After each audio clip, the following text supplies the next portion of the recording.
Welcome to the Genius Factory. Enjoy the video. You start by making sure your iPhone can share location. This is both permission and account work. Sign into your Apple ID, verify iCloud is active, then open Settings and enable Privacy Location Services. Once done, go to your name at the top of Settings, tap Find My and switch on Share My Location so contacts can see you. These steps ensure your device is authorized and GPS is available, which prevents permission errors when you actually send location data. Next, you choose the app and method to share. In Messages, open a chat, tap the contact name or info, then pick Send Current Location for a one-time PIN or Share My Location for time-limited or indefinite sharing. Choose 1 hour until end of day or share indefinitely.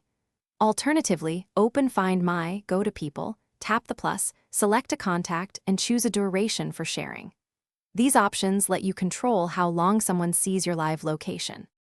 Finally, make sure the other person received your location.